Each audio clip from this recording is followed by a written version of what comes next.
Olá, sejam muito bem-vindos mais uma vez ao nosso podcast Mestre Pudo. Galera, hoje nós vamos falar de dois assuntos que são bem legais, tá bom? Um convidado especial vem hoje aí, acho que já dá para ver aqui a princípio, que nós vamos falar sobre VO2 máximo, o consumo máximo de oxigênio e emagrecimento, qual é a relação de ambos, e o VO2 máximo com o envelhecimento ou com a longevidade, tá bom? Para isso, eu trouxe uma pessoa especial, que acho que já é a terceira vez que ele vem aqui. Só que dessa vez, galera, eu não trouxe ele para falar. Eu trouxe ele para me estimular, para fazer o que eu faço aqui normalmente. Então, hoje, no nosso podcast, o Mestre Pudo, tá aqui. Ó, quem vai apresentar. Vocês vão nos encontrar agora já, num toquezinho, eu vou estar lá, ele vai estar aqui, o Alexandre, e nós vamos conversar sobre esses dois assuntos aí. Valeu, abraço, vem com a gente.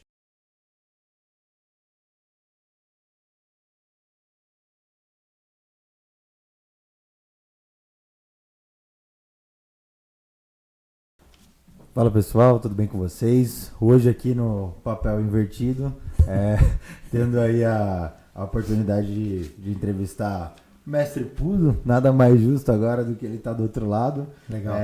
Trazer o tema aí sobre VO2 máximo, emagrecimento e conversar um pouco. Inclusive um tema que, lógico, posso contribuir bastante sobre a questão do emagrecimento, mas eu confesso que a parte do treinamento cardiovascular, inclusive já conversei várias vezes com você, é algo que nas nossas reuniões técnicas até peço para um tema que seja mais abordado, porque dentro do contexto ali voltado diretamente para a composição corporal, a gente acaba prescrevendo, porque sabe que otimiza muito aí, né, a questão da composição corporal, os treinamentos de alta intensidade, intervalados de alta intensidade, mas a fundo ali, até onde aí a literatura moderna e atual ela comenta e traz um contexto aí de novidade. E eu acho que vindo aí com a primeira pergunta, que é uma dúvida minha pessoal, eu vejo que algumas pessoas, alguns autores inclusive, eles defendem que essa progressão, esse aumento do VO2 máximo, ele tem uma demanda e uma carga genética muito significativa para que essa melhora perpetue aí. Então, pessoal, não sei até onde é um título de curiosidade, mas a gente sabe que a genética tem um papel imprescindível no alto rendimento. E até onde, onde você acompanha e se atualiza nesse ponto muito mais aí do que eu, essa questão da carga genética tem um papel tão significativo para uma progressão desse VO2 máximo do atleta. Legal. Gente, sejam bem-vindos aí novamente, eu aqui do outro lado agora. O Ale contribuindo com a gente, que não é fácil, né? A gente deixar de fazer as coisas que tem que fazer, deixar de ganhar dinheiro para estar aqui, deixar de atender pessoas e clientes. Bom, vamos lá. A questão da genética, na década de 2000 a gente conversava que a genética, no aspecto do VO2 máximo, da capacidade de consumir oxigênio, e a gente vai ver isso como conceito também já para frente, mas ela representava até então 60% disso. Então, a gente brincava mais na musculação a gente diz assim, quem nasceu para ser crocodilo jamais será um jacaré, né? Não é isso? Desculpa, quem nasceu para ser lagartixa jamais será um jacaré, não é isso? Ou um crocodilo, mas dá para ser um calangão. Era a brincadeira que a gente fazia na faculdade.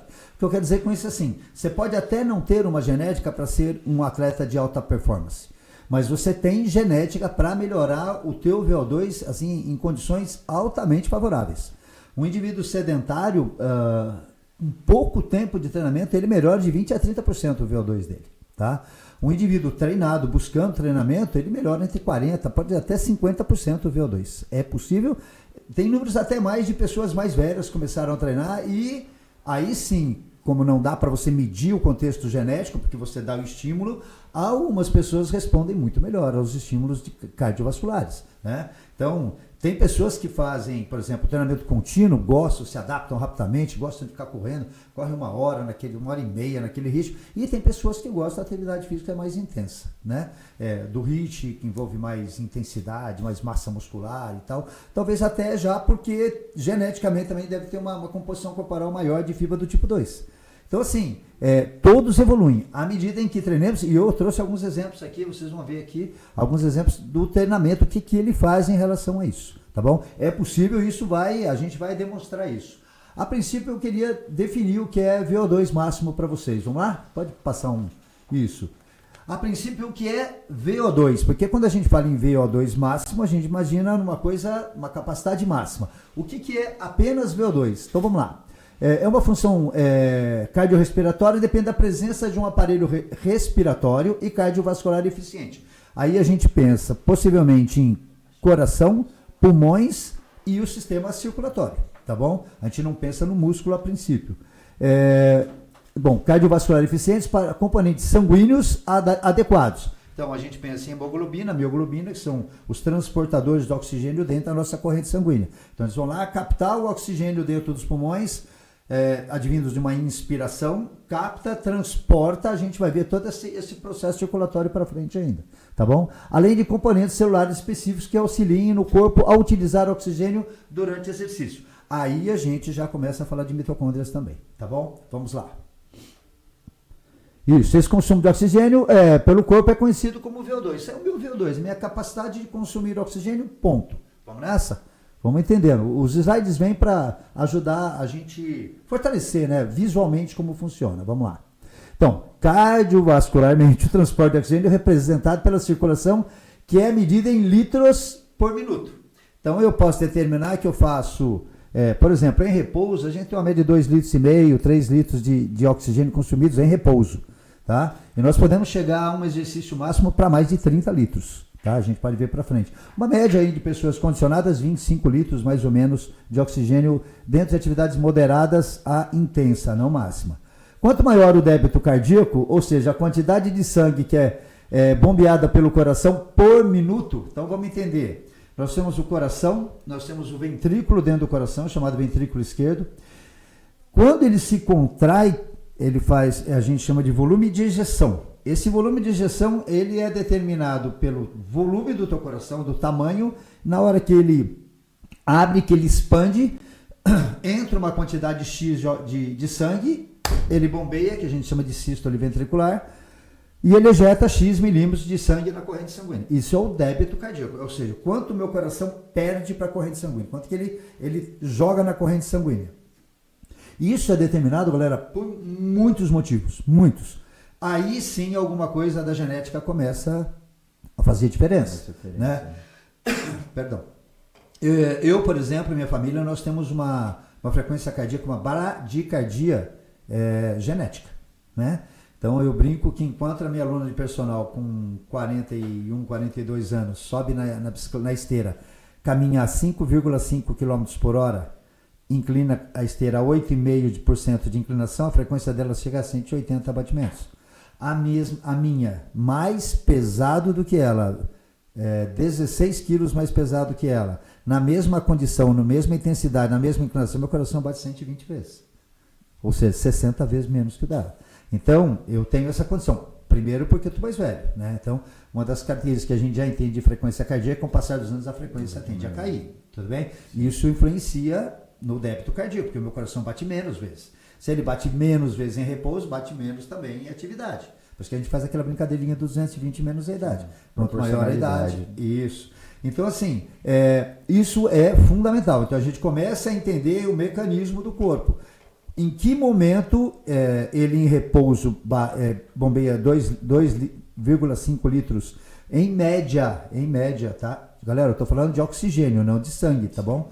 O nosso coração bombeia em média, mulheres 4,5 litros, homens 5 litros para corrente sanguínea, em média. Tá bom? A gente vai ver, tem números aí também. Mas no consumo de oxigênio, 2,5 litros, contra os 30 que a gente vai falar lá para frente. Pode ir? Pode interromper, Ale, se for o caso, tá? Então, o que a gente tem como consumo máximo de oxigênio? Ele é definido como o maior volume de oxigênio por unidade de tempo, em média, 1 minuto, né? Que o indivíduo consegue captar respirando o ar atmosférico durante o exercício. Então, eu vou lá, vou captar o oxigênio do ar atmosférico e vou tentar usar esse oxigênio que eu captei, levando ele até a mitocôndria, lá dentro da célula, do músculo, do músculo que eu estou utilizando na atividade. Se eu estou nadando, predomina membro superior. Se eu estou pedalando, predomina membro inferior. Se eu estou correndo, eu tenho os dois. Se eu estou remando, eu tenho os dois. Então, depende dos músculos que estão em atividade. Direcionamento por especificidade, né? Por demanda. Por demanda. Né? Por isso que a gente, quando fala em aquecimento, eu vou fazer uma atividade. Eu conheço um grupo de pessoas, de corredores, né, que eles param na frente da academia, vamos correr, vamos. Quantos quilômetros? 10 quilômetros. Eles saem correndo. Simplesmente, eles emendam o aquecimento, começam correndo lentamente, vão para o grid e vão, né, até chegar na velocidade que a gente chama de steady state e ficam ali correndo. Eu, pessoalmente, não consigo. Eu gosto de fazer um aquecimento, eu gosto de parar, esperar meu consumo de oxigênio cair, aquele desconforto inicial que eu tive, para depois voltar a correr na velocidade que eu gostaria. Então, assim, vai muito de indivíduo para indivíduo.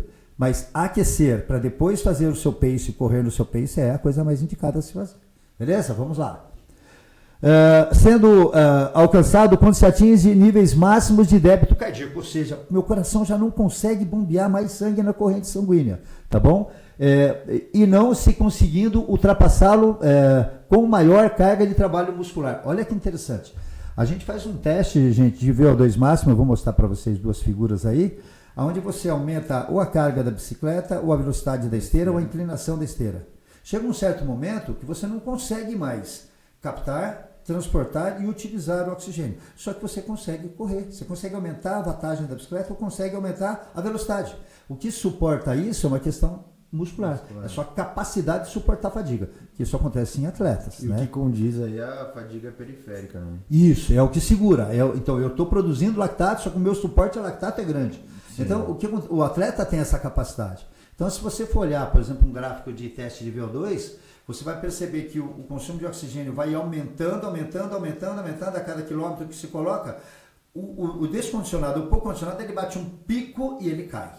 Ele não faz platô, ele faz um pico de VO2. Derruba, né? Isso. O atleta, ele consegue aumentar, ele bate o VO2 máximo dele e suporta mais 30 segundos, 1 minuto, mais ou menos 1 minuto e meio, e depois ele cai. Então ele faz o que chama platô de VO2, pela condição anaeróbia, por incrível que pareça. Sim. Tá bom, galera? E a importância também, né, que com certeza você vai falar depois, da questão de direcionar a via metabólica adequada e trazer os treinamentos aí com uma alta intensidade, né? Mesmo porque essa questão adaptativa da sustentação, ela está muito ligada aos treinamentos intervalados, os treinamentos de alta intensidade. Sim. E a gente depois a gente vai chegar nisso, né? Eu até, inclusive, a gente vai falar da importância da força da massa muscular. Então, ó, esse é um teste ergoespirométrico. Então, por quê? Ergo no sentido de ergômetro, espirométrico porque esse equipamento, né, esse computador, ele joga uma quantidade de o ar atmosférico e ele mede o quanto você tira de oxigênio do ar atmosférico e quanto você joga de CO2, que é um subproduto da atividade física. Então, ele vai medindo. A gente pode ser feito na bicicleta ergométrica, pode ir mais um, ou na esteira. O mais comum, né, que a gente vê, em grande maioria, são feitos na esteira, não é isso? Então a maioria faz na esteira. Aqui, nesse caso, ela está fazendo só o ergoespinométrico. Ele está fazendo também, ao que parece, não sei, os eletrodos estão na cintura ali, mas enfim, normalmente os eletrodos são mais altos e esse já faz o eletrocardiograma também, tá, em esforço. Então, na realidade, esse teste que a gente faz, né, que os médicos fazem nos consultórios de cardiologia, eles fazem para ver basicamente o que acontece no teu coração. Aqui a gente faz esse teste, você sabe o que acontece com aquelas ondas, aquelas linhas das batidas do coração, mas também a gente sabe a questão metabólica. Então, se você quiser realmente saber qual é a sua capacidade cardiorrespiratória, o ideal, o VO2 máximo, o ideal é que você faça aqui. Esse teste ele te dá o VO2 máximo, dá o limiar aeróbio 1, que dá mais ou menos 2 milimol de lactato. Já sai o limiar 2, ou limiar anaeróbio, com 4 milimol. Então, que a gente chama aqui de limiar ventilatório, você não mede o lactato. Então, ele sai limiar 1 e limiar ventilatório 1 e limiar ventilatório 2. O lactato aí não consegue dosar, né, no caso. Isso, aí você teria que fazer teste em pista, naquelas 400 são... Ai, gente, não vou lembrar. Mas, em média, 8 tiros de 200 metros. A cada 200 metros, você põe a carga crescente e ela faz a coleta e ela vai vendo direitinho. Quando dá a curva do lactato. Isso, e quando dá 4. Quando dá 4, tem a velocidade que ela determinou por tempo. É bem legal também. Agora, em relação aos testes, a gente sabe que o número de massa muscular envolvida na esteira ela acaba sendo um pouco maior. Mas dentro do contexto da rotina ali, da musculação, da academia, a gente tem a prática, né, de aplicar o teste, principalmente daqueles que querem melhorar a performance ali cardiovascular, acaba sendo mais seguro a bicicleta, né? Então a bike acaba tendo essa ferramenta de sendo você como defensor da bike aí, você eu sou ciclista. Pô, pera um pouquinho, mas eu sou maratonista também, eu já fiz uma maratona, sou corredor. Sim, mas seu lastro fisiológico por tempo muito ali maior predomina muito mais a bike. Muito maior. Então, em relação a isso, o que você tem a dizer? Queria saber até um pouco mais da sua opinião, título de curiosidade. A gente, como amigo pessoal, já conseguiu conversar bastante e tal, mas tem esse bike de um lado e esteira do outro. Esteira tendo aí um número de massa muscular envolvido maior e a bike tendo um fator segurança ali. Isso. Para treinados e destreinados, qual a sua opinião? Eu sempre, mas você acabou de falar agora, né? Eu fiz os dois, não sou um triatleta, tal, nada, mas não fiz triatlon. Comecei, depois tive que parar. O que eu quero dizer assim, a melhor modalidade é aquela que você gosta de fazer, ponto. Né? Prós e contras. E agora um dado interessante até antes de falar disso. O VO2, os maiores VO2 no mundo, encontrados no mundo, são no esqui cross country. Mano, mas não é esqui de descida, aquele que eles vão no plano. Sim. Uma prova, se não me engano, de 10 km, uma coisa assim. Aí eles param, deitam no chão, dão um tiro. Então, aquilo, ele chega no nível de fadiga surreal. Galera, nós vamos falar de números aqui, vocês vão ver em torno aí de 30, 40 o VO2 por mililitro por quilo, a gente vai entender isso já. Mas, vamos lá, VO2 de 30 para a mulher, em média 40 para o homem, em torno de 30 a 40 anos. Esses atletas chegam a 90. É absurdo. 90. 90, cara. Eu não sei se é verdade. São magros, fortes. Dizem que o elíptico tem um grande peso dessa questão do elíptico, foi justamente do ski cross country. Mas tentaram inventar uma máquina dessa aí. Então, eu não sei até que ponto é verdade. Porque o elíptico, como chama? O braço, ele movimenta sem que você faça força. Sim. Entendeu? Tem sim você solta aí, dá pra você segurar na mão e ele continua se movimentando. O que se criou já que você está falando sobre isso, a airbike. A airbike, galera, vou falar para você. Você pedala e você consegue empurrar e puxar a alavanca na airbike. Aquilo para você fazer um treinamento intervalado é um negócio absurdo. Quanto mais estável, mais torque você consegue produzir. Isso, ali, no caso, você não consegue fazer força. E na airbike você consegue empurrar a alavanca e você consegue puxar ela, cara. O negócio é absurdo. Diferente de um remo, por exemplo, que você não empurraria. Isso, exatamente. Você fazer agonista e antagonista. Exatamente. Então, basicamente você não tem excêntrica ali, né? Deveriam fazer algum tipo de estudo assim, você tem que estar no laboratório, mas seria bastante interessante. Muito. Com relação à bicicleta... Quem fez airbike sabe a percepção de esforço. Nossa, sim. Não, se fizer um hit na airbike, você tomba. É perigoso. Você tomba. Se você tiver a mesma percepção que você faz na bike, se você for para airbike, você tomba, você tem queda de pressão, tem hipoglicemia, não dá para brincar, não é um equipamento, isso é para a galera que treina ali, como eu falo da especificidade. Fica o desafio para a gente tentar criar um teste de VO2 máximo para indivíduos treinados. Senhora da né? Aparecida. Seria interessante. Podia fazer, pelo menos a gente avaliar a frequência cardíaca máxima, onde atinge. Vamos tentar fazer um dia, a gente traz para vocês. Não, lógico, a gente pega algum treinado, indivíduo bem treinado. Não tenha dúvida. Então, olha, vamos lá. Voltando aqui. Não, pode voltar. Voltando aqui. Isso. A bike realmente tem um volume de massa muscular menor, só que interessante. Então, como eu falei, os estudos, né, falam do VO2 maior no ski cross country, tanto para homem quanto para mulher.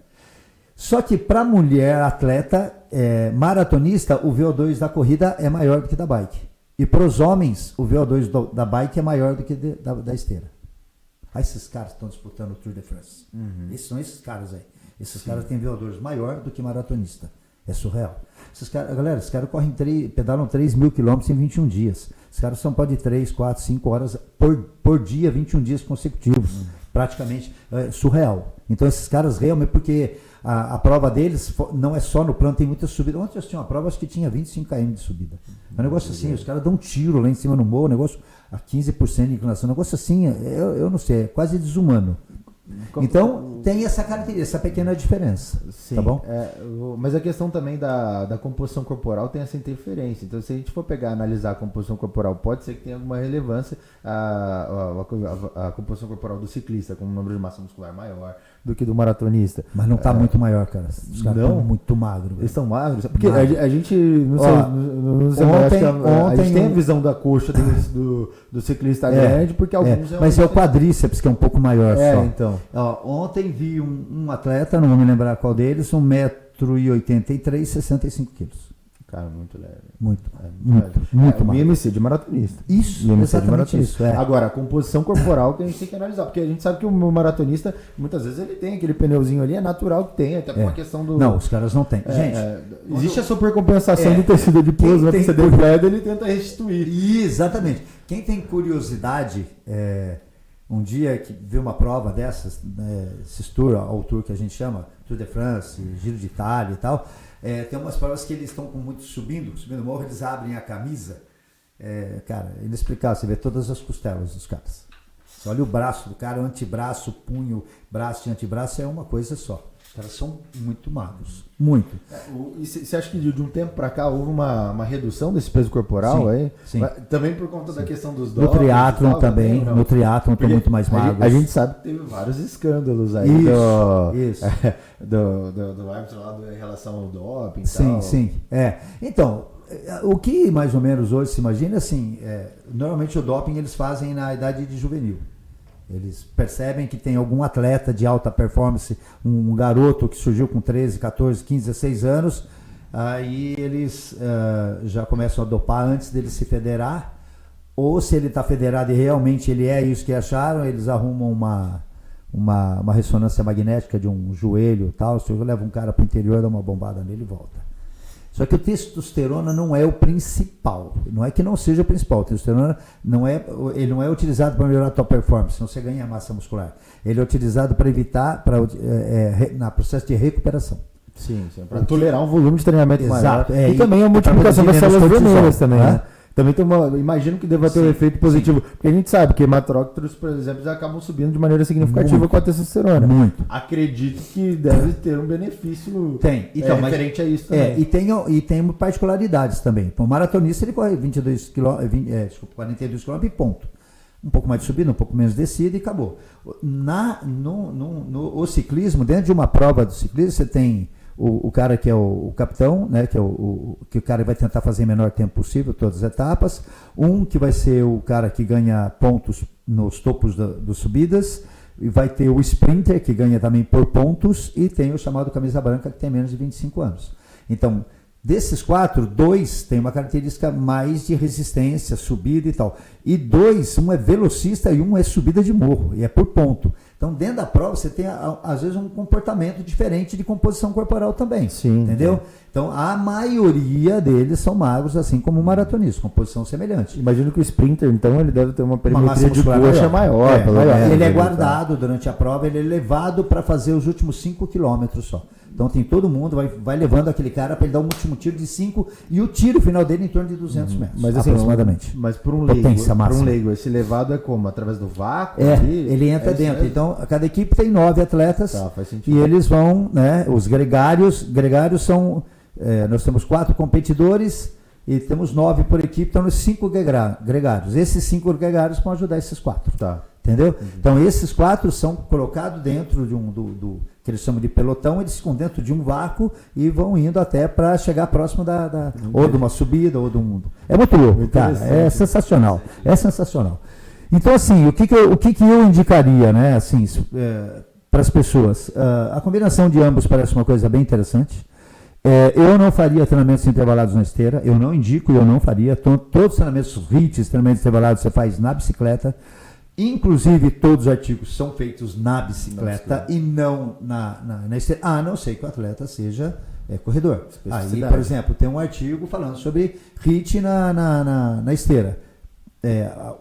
Foi avaliado e foi testado. Por quê? Porque os caras são militares. Então, os caras têm que correr. Então, um militar na bicicleta não faz sentido. Tem especificidade, mas segurança, impacto, segurança aí voando para trás no teste, tropeça, cai, acidente. Então, não dá. O impacto é muito, muito, muito grande. Então, sei lá, 90% dos artigos de HIIT são feitos na bicicleta ergométrica. Mas em relação ao teste, no caso de VO2 máximo, você recomendaria? Então, eu acho que você tem que fazer o que pro teste é aquilo que é específico. Se é corredor, faz a corrida. Para um indivíduo que tem objetivo de composição corporal, quer fazer ali. Aí, isso pode optar por segurança.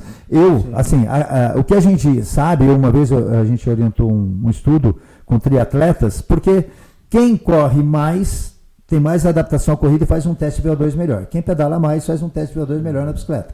Então a gente pegou triatletas para fazer os dois testes e comparamos. Que conclusão a gente chegou? Que em média o consumo de oxigênio da esteira dá 7% a mais do que na bicicleta e a frequência cardíaca em torno de 10% mais. Então, quem faz teste na esteira, mas mesmo assim quer pedalar em algumas situações, tal, então você faz uma frequência cardíaca em torno de 10% a menos daquilo que você faria na bicicleta. Desculpa, na esteira. Pelo volume de massa muscular, como você citou. Tá bom? Então, isso já é um processo de orientação legal. Estou acostumado a dar tiro na esteira, chego lá 190 batimentos. Tira, vai para 170, 170 e poucos batimentos, você faz a mesma coisa na bicicleta. E uma questão também, né, que uma vantagem da bike é que a interrupção do teste, ela é abrupta, né? Então, assim, uma das questões de segurança também, dessa interrupção muito instantânea na bike, é aquela coisa que você tiver que parar com tudo na esteira, o risco de acontecer. Esse processo é muito mais seguro. Sim. Os testes que eu fiz de VO2 na bicicleta, cara, eu chegava a sentir dor no meu glúteo, cara. No glúteo. Entendeu? Você quer pedalar, o quadríceps já foi, posterior tentando puxar, o glúteo máximo começa a fadigar. É um negócio surreal, assim, a força que a gente consegue fazer na bicicleta. Até para o pessoal entender, galera, quando você estiver pedalando e você flexiona demais o quadril, a ativação de glúteo e isquios tibiais, ela tende a acentuar demais. É a maneira de você distribuir, você fica paradinho com o tronquinho reto ali, com o quadril ali. Não vai que é o que a maioria faz na coxa na academia. Você vai dar um sprint, aquela posição do cara que fica na bicicleta ali, não é à toa, entendeu? Justamente para extrair aí um volume de rendimento, de massa muscular aí bem maior, né? Então, por isso que você flexiona o quadril, alonga teu glúteo máximo, teus isquios tibiais e traz mais massa muscular para o exercício. Até a regulagem do selim, por exemplo, o pessoal às vezes fica muito baixo ali e tal, a ativação do quadríceps, você vai acabar gastando menos caloria ali no seu treino, por exemplo, de bike, justamente a percepção de esforço muito maior à toa, justamente por uma questão de falta de orientação, né? Isso mesmo. E uma outra questão da bike também, que eu fico com muito receio de passar alguns testes na esteira, principalmente a mulherada que acaba tendo essa questão da hipotensão pós-exercício, é algo que, se na bike já acontece, né? Você imagina na esteira, se isso acontecer, não tem muito onde apoiar. Eu cometi esse erro, eu já derrubei 2 mulheres da bicicleta já, fazendo tiros. Elas simplesmente... Eu sabia de uma por causa da TP, foram 2. Uma porque ela achou que tinha que fazer, eu falei, olha, você nunca fez, vai devagar. Não, vou fazer. Fiquei do lado, sabia que ia tombar. Tombou. E uma, infelizmente, foi um erro meu, né? Pedi até desculpa já para ela, já uma mulher e tal. A cadência caiu e eu permiti que ela fizesse mais força. Eu deveria ter... Não era um teste, era um trabalho intervalado. Então, trabalhos intervalados, os HIITs são feitos com altas cadências, 100, 110, 120, 130 rotações. E eu permiti que a cadência fosse caindo, ela fez muita força. Então, a pressão arterial dela subiu muito. A hora que ela diminuiu, a pressão dela teve um diferencial de pressão e também teve um mal-estar ali. Falta o retorno venoso. Isso. Também, nossa, foi punk. Cenário de vasodilatação. Foi uma experiência... Bom, vamos lá, vai. O que temos mais? A importância, né, do VO2. Vamos lá. O VO2 é um parâmetro fisiológico utilizado para prescrever atividade física sob forma de condicionamento físico normal. Normal, entre aspas. Para quem serve? Vamos lá. Serve para sedentário, obesos e idosos. Vai. Grupos especiais como os cardíacos, pneumopatas, diabéticos, entre outros. Sob forma de treinamento físico, preparação física de atletas e para prescrever atividades físicas ocupacionais do ambiente de trabalho. Então você vê que o VO2 é um marcador, é um indicador de prescrição de treinamento. Então, vamos aqui por último aqui, vai. Vamos pegar um cara e falar assim, você vai ser carteiro. Pô, legal, você é contratado para ser carteiro. Faz um teste de VO2 aí. Tem um teste que se faz de 6 minutos de caminhada também, podia ser utilizado, que é um teste indireto. Tem vários testes indiretos. Mas se a gente avaliar e perceber que o cara tem um VO2 muito baixo, ele é contraindicado para aquela atividade. né? Então você pega, por exemplo, um cardiopata, ele vai ter uma condição VO2 cardiorrespiratória dele muito baixa. Então como é que nós vamos treinar? Onde é que eu utilizo? Eu uso um percentual do máximo. Então eu faço um teste de VO2 máximo, eu tenho o meu 100%, eu tenho determinado a partir daí a minha capacidade máxima de consumo, captar, transportar e utilizar oxigênio, e eu tenho a minha frequência cardíaca máxima, e eu tenho a minha frequência cardíaca de repouso. Então eu tenho esses 3 parâmetros que eu posso utilizar para prescrever o treinamento, tá bom? Justo, né? Na própria musculação a gente faz isso, eu lembro Isso. Antes se fazia muito teste de um RM, hoje não se faz mais. Se eu sei o que é 100%, tiro um percentual e peço para o treinamento ser ali. Tem a tabela, com as porcentagens que tendem a coincidir. No cardiovascular, ele é mais fidedigno do que o neuromuscular, né? O teste 1RM a gente prescreve alguma coisa, sempre fica variando. Agora, no cardiovascular, se eu pegar o VO2 máximo e prescrever baseado nisso, cara, a precisão é muito grande. Mesmo porque vai estar muito dependente do que o cara está acostumando a treinar naquele momento. Ele está condicionado na faixa de repetição. Exatamente. Ali, que não vai conseguir superar. Não consegue. Isso é Vamos lá. Isso. Olha a diferença entre homens e mulheres aí. Galera, a ideia é que a gente entenda tudo como funciona direitinho.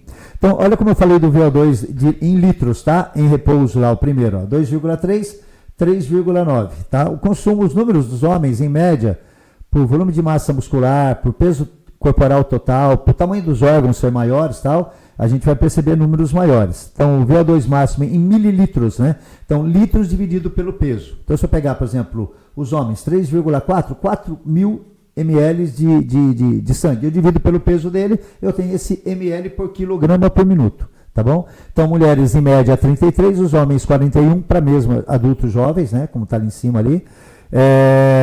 Aí nós temos o VO2 de repouso, não é isso? Ambos ali, ó. Tá vendo? Em repouso, 2,7, 2,7. Lá em cima em litros, aqui em repouso. Frequência cardíaca máxima, os homens têm um pouco mais de frequência cardíaca máxima que as mulheres, tanto que tem alguns, como é que era? 220 menos da idade, das mulheres era 226, tem um fator de correção e tal. Frequência cardíaca de repouso, 68 nas mulheres, 59 nos homens, os homens também com uma frequência cardíaca mais baixa. Para vocês terem uma noção, galera, a minha frequência cardíaca agora deve estar até menor. Não tão mais que eu não estou tão bem condicionado, mas quando eu estava mais condicionado na época que eu fui treinando para maratona, eu fiz 41 batimentos em repouso. Deitado, um eletrocardiograma, 41 batimentos. É surreal. É surreal. Eu já fiz teste de VO2 com um atleta que ganhou a primeira maratona de São Paulo. Isso foi em 2000. Ele tinha 27 batimentos em repouso. Caraca, 27. Ele teve que parar de fazer treinamento contínuo, de baixa intensidade e longa duração. Ele chegava a ter um volume de corrida de 240 km numa semana de corrida. O coração dele foi aumentando, o ventrículo, o coração foi aumentando de tal forma que começou a perder a capacidade de se contrair. Então ele só poderia partir daí fazer treinamentos intervalados. Também não precisava mais, né? O cara já era campeão de uma maratona de São Paulo, já estava lá com seus 32 anos mais ou menos. E é inacreditável. E teve redução da câmara do ventrículo esquerdo ali, tipo, muito significativa ou não? Da redução do volume da câmara, tipo, com o treinamento intervalado? Não, era só com o treinamento, no caso dele, não teve. O ventrículo esquerdo dele foi aumentando de tal forma que, se eu não me engano, o volume de ejeção ele falou para mim, mas era alguma coisa absurda, em torno de 140, 150 ml por sístole. Negócio absurdo. Uhum. Imagina, gente. Então, na média, os homens hoje, galera, frequência cardíaca de repouso, 10 minutinhos sentado, tal, tá dando de 70, 80 batimentos. O coração desse cara batia metade das vezes dessas pessoas, desse grupo aí de 59, para fazer o mesmo trabalho. Olha a economia cardíaca. Então, enquanto o coração bate uma vez por segundo, dele bate uma vez a cada 2 segundos. É surreal. Dá até nervoso de ver. Bom, taxa metabólica de repouso aí entra na sua área mais do que na minha. Mulheres em média 1.400 quilocalorias, os homens 1.897 quilocalorias. MET a gente vai falar sobre isso, é um equivalente metabólico de trabalho, tá? Que a gente vai falar mais para frente. E a quilocalorias, 0,9 para as mulheres por quilo e dos homens 1,33. Fechou, galera? Vamos lá. Agora, então, olha, isso aqui, esse quadro, galera, eu dava aula na faculdade, eu usava e eu quis trazer para vocês, para a gente poder entender direitinho o que seria um indivíduo treinado e um indivíduo não treinado. Tudo bem? Então vamos avaliar ali, ó, lá em cima, a frequência cardíaca de repouso em batimentos por minuto, o volume de injeção em mililitros por batimento, como eu falei, para cada sístole, e o débito cardíaco, que é o quanto o meu coração bombeia por minuto na corrente sanguínea. Vamos lá. Homem não treinado, frequência cardíaca de repouso 72, batimentos sem repouso 70, 5 litros de sangue por minuto. Litros por minuto. Uma mulher não treinada, 75 frequência cardíaca, 60 para cada injeção de sangue, volume de injeção, 4 litros e meio de sangue. O homem treinado, obviamente, tem a mesma quantidade de débito ali, né? Débito cardíaco continua com 5 litros, está em repouso, só que o coração dele, ao invés de bater numa média de 72, bate 50. E se ele bate 50, ele ejeta mais por batimento. Tá? Então, 50 vezes 100, 5 mil litros, 5 mil mililitros. Então, ele bombeia 5 litros. E a mulher, ao invés de ter 75% de batimentos em repouso, a mulher treinada tem 75%, ela tem 55%. Onde ela tinha 60 de volume de ejeção por batimento, 60 mililitros por batimento, ela passa a ter 80. Olha a adaptação cardiovascular, que a gente chama de economia cardíaca, né? Então, se você imaginar que, por exemplo, eu devia até vacilei que devia ter feito uma conta aí para mostrar para a galera, mas você imaginar que o coração, por exemplo, da mulher bate 20 vezes a menos por minuto, você modifica 60 vezes, dá 1.200 batimentos por hora. Vezes um dia, vezes 24, vezes um ano, milhões de batimentos a menos. É uma economia cardíaca absurda, assim, absurda. E óbvio que todo o sistema circulatório tem que se adaptar a isso também, né? Sim. Porque se a cada batimento eu jogo mais sangue por batimento, minhas artérias, minhas veias tal, também vão ter uma capacidade de vasodilatação maior. E a janelogênese, né? Novas rotas. Não tenha dúvida. A ramificação. Novas rotas ali para com certeza. Por isso, potensivo maravilhoso. Maravilhoso. Hipertenso aí, ó. Maravilhoso. Por isso, inclusive, que o número que se tem do American College, que é o Colégio Americano de Medicina do Esporte que rege a nossa profissão, ele diz que das pessoas que fazem exercício, morre uma a cada 387 mil pessoas. Por quê? Porque você fazer exercício aeróbio, musculação e tal, a combinação dos dois a gente vai ver que é maravilhosa, não impede você de ter um infarto, mas você não morre. Olha que interessante. O que parece legal, não parece? Eu não vou morrer. Infartou, pô, senti todos os sintomas, meu coração foi se defendendo, anelgênese, como você falou, o sangue ia circular aqui, pô, bloqueou por algum motivo uma placa de arteroma, pode ser. Bloqueou, o corpo já está ramificado, a musculatura cardíaca e os músculos já estão todos preparados para isso. Bloqueou uma rota de 2, 3 ali. Que ele já tem, ele produziu, exatamente isso. Exigiu que formasse ali por uma questão adaptativa. Perfeito, físico. Perfeito, isso mesmo. Então, lá, exercício máximo. Olha que eu vou comparar o homem não treinado com treinado primeiro. 200 batimentos. O exercício não alterou, baixou 10 batimentos, que não é significativo. Então entenda que o exercício aeróbio não diminui batimento cardíaco, tá bom, galera? Ele aumenta a tua VO2, diminui sua frequência cardíaca de repouso. Ele não diminui sua frequência cardíaca máxima de forma significativa. Então nós estamos falando de um indivíduo não treinado, um sedentário, contra um indivíduo treinado. Um bombeava 110 lá, o não treinado, mililitros no exercício máximo, e o indivíduo treinado 180. Ou seja, dá mais de 50%. Né? Ou seja, a capacidade de ejeção de sangue por batimento é fantástica. Enquanto o indivíduo treinado no esforço máximo bombeou 22 litros de sangue por minuto na corrente sanguínea, o indivíduo treinado 34. A brincadeira que eu fazia, né, para as pessoas terem noção, na faculdade eu falava assim, ó, pega um coração de um atleta, tira ele do corpo e põe um tubinho daqueles de chope, né? Põe no coração, uma torneirinha lá e põe no barril. Ele esvazia aquele barril de chope em 1 minuto. É fantástico. Doideira, né? É doideira. Então você põe ele lá, ele ele vai batendo e esvazia um barril de chope de 30 em 1 minuto o teu coração. O coração do atleta. O do rapaz vai ter que ficar pelo barrilzinho de 20 litros, no cestinho de 20 ou 15, tá? Ou não treinado. Das mulheres, 200 e 190, no exercício máximo semelhante, que faixas etárias também em torno de 20 anos. As mulheres tinham 90 de volume de exerção por minuto, e a não treinada, e a ativa 125. Uma bombeou em repouso 18 débito cardíaco, litros por minuto, isso, e a mulher 23,9. Então a capacidade cardiorrespiratória da mulher ela é menor por N motivos, tá? Que a gente também não cabe citar, um dia a gente pode até vir falar sobre essas dimensões, esse tipo de coisa assim, mas entender como esse processo todo funciona. Então, por isso que a gente diz assim, não dá para um atleta homem que se considera mulher competir com uma mulher, não dá. Mesmo porque essa correção ela é natural, né? Você vê que a questão, por exemplo, você for analisar ali a frequência cardíaca dela e o volume que é ejetado ali, ela tem que bater, jogar uma frequência cardíaca mais alta, justamente para poder compensar esse volume menor. Isso. Tanto do débito cardíaco quanto do volume ejetado. Só que a frequência cardíaca é um dos fatores limitantes. Então ela chega nesse teto mais rápido, é injusto. Isso. Então ela não consegue produzir a mesma quantidade de energia que o homem produz. Por isso que não dá para competir homem com mulher. É um motor 1.0 com um motor 2.0, por exemplo. Né? Lógico que a proporção é muito menor, mas só para dar um contraste e ficar mais fácil a visualização. Perfeito. Vamos lá. Padrão de distribuição do débito cardíaco através de vários órgãos do corpo humano no repouso. Galera, repouso, exercício leve, extenuante máximo. Olha como é que o sangue se distribui no nosso corpo. Então, são ali os órgãos, cérebro, coração, músculos, pele, rins, a região do abdômen, entre outros, tá? Em média, 5,8 litros, isso em homens, tá? Em uma média de 70, 80 quilos, em repouso, 5,8 litros. Se ele vai para um exercício leve, vamos acompanhar o cérebro. Você tem 750 ml de sangue no cérebro. Vai para um exercício leve, 750. Vai para o extenuante, 750, vai para o máximo, 750. Óbvio. Se fosse mais, explodiria. Graças ao bom Deus, não é assim.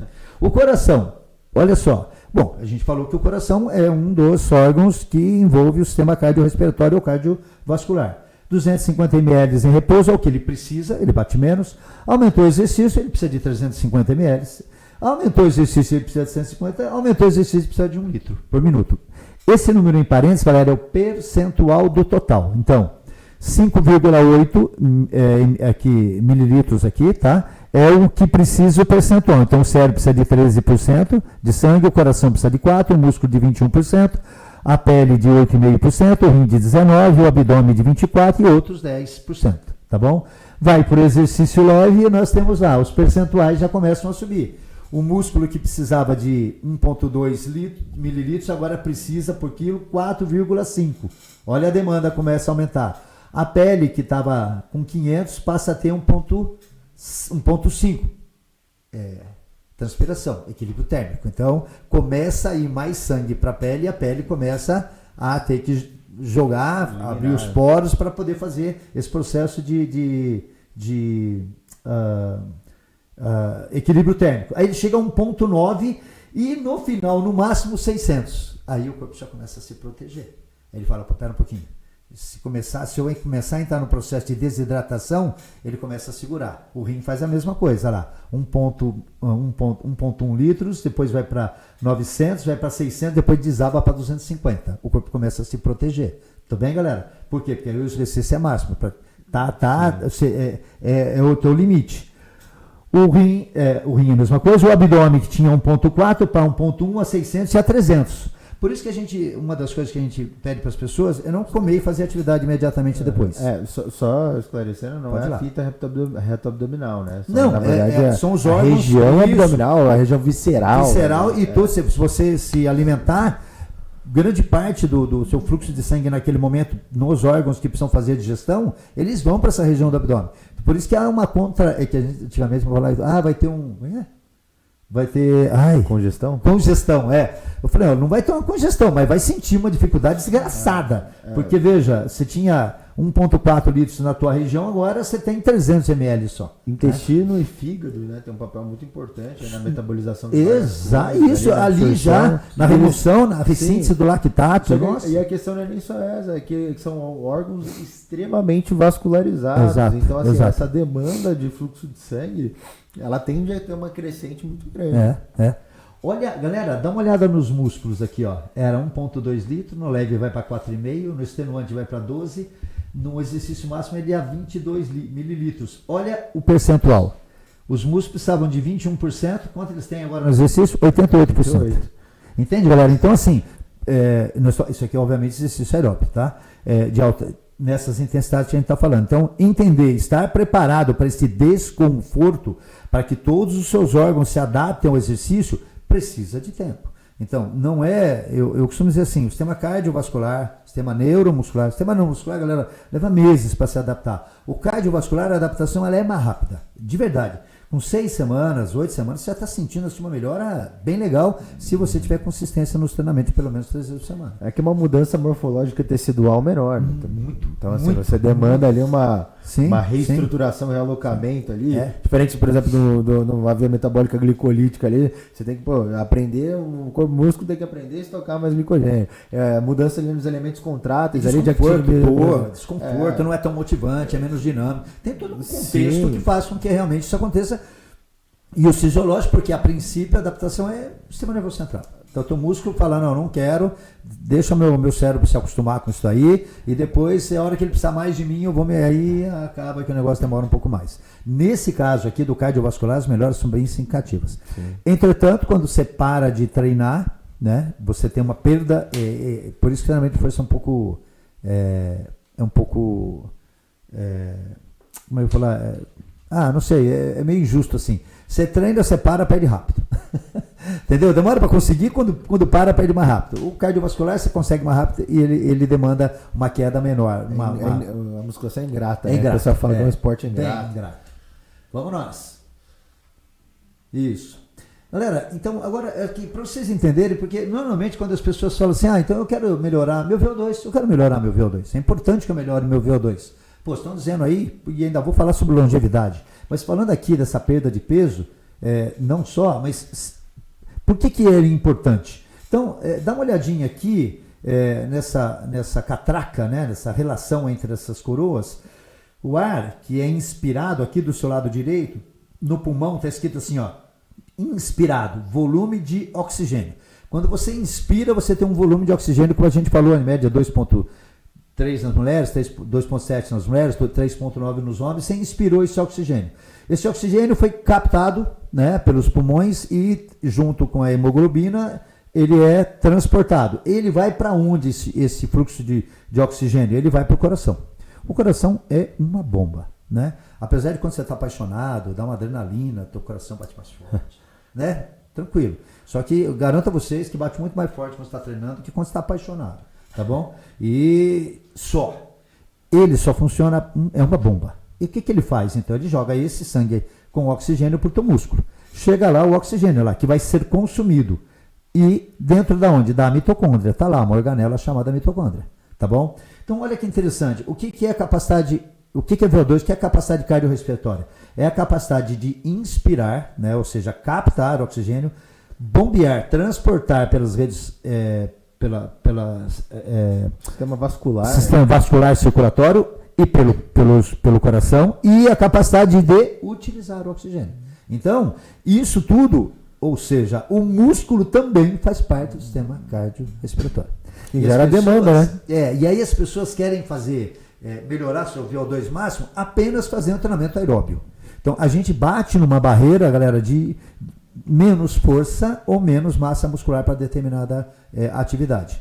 Até que você atinja um perfil físico, como a gente estava falando dos maratonistas e dos ciclistas. E quando a gente falou que o velocista tem mais massa muscular do que o cara que vai ser o cara da resistência. Então, é por demanda. Então, o que você tem que entender, você que está na sua casa, quando você pensa em emagrecimento? Eu quero emagrecer, mas quero ter um pouco mais de massa muscular. Legal, então eu tenho que preservar essa massa muscular. Essa sua massa muscular, galera, vai ajudar você a fazer exercícios cardiovasculares de intensidade maior. Se for na bike, empurrar aquele pedal, como a gente falou do glúteo e tal. Isso, e para que isso aconteça, a gente precisa aumentar aquilo ali, aquela organela chamada mitocôndria.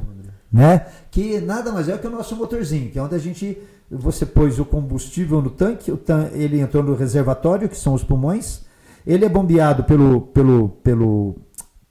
motor, né? Bomba de injeção. Isso, que ejeta ele, e quem utiliza é a mitocôndria, é o motorzão que está usando. Então, eu preciso deles todos funcionando em capacidade. Ele não precisa ser grande, mas ele tem que ser forte. Eficiente, né? E forte. Isso, porque você parar para pensar que correr, toda vez que você bate teu pé no chão, você tem um impacto muito grande. e o chão devolve uma força igual e contrária para você e joga você para cima, você precisa de força entre ligamentos, tendões, na tua coluna, no teu glúteo, joelho, articular. Então você precisa de força. E aí é que a gente, é uma briguinha que a gente sempre fala assim. Agora eu diria assim com certeza, se a pessoa tem sobrepeso ou obesidade, ela faria bicicleta e ela não faz a corrida, tá bom? Pode fazer a caminhada? Foi. Sentiu desconforto? Sai. Posso inclinar um pouquinho a esteira? Inclinou a esteira. Também dá. Sentiu desconforto? Sai. Pedala. A princípio, acho melhor. Tá bom? Assim, uma opinião pessoal, tá bom? Profissional. O estresse mecânico ali é muito alto. Exatamente.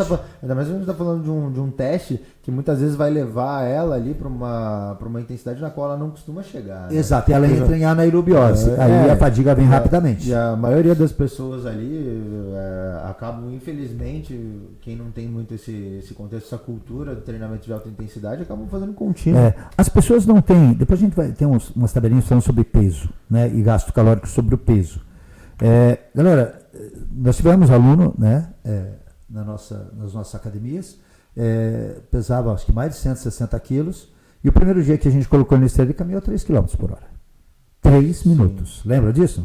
E galera, relatou lombalgia. 3 km por hora, 3 minutos entrou em fadiga. Não, ele relatou outros desconfortos como lombalgia, dor. Tudo. Não andava no shopping, cara. Exato. Ele escreveu pra gente que não conseguia andar no shopping, porque sair do carro, andar e ter que voltar para ele, a distância é muito grande. Mas vamos entender que, cara, 160 quilos tem praticamente o dobro do meu peso.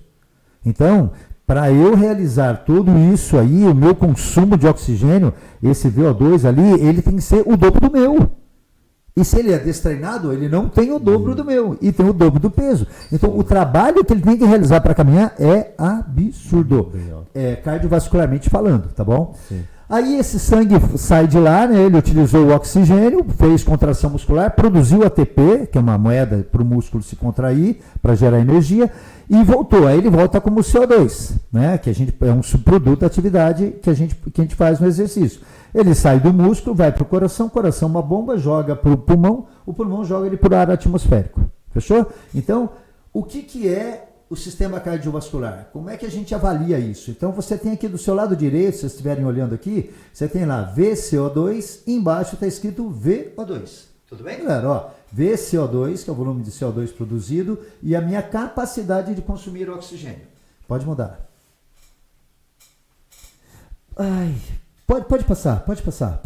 Eu vou voltar aí para falar. Aí. Pode ser aí. Pode colocar.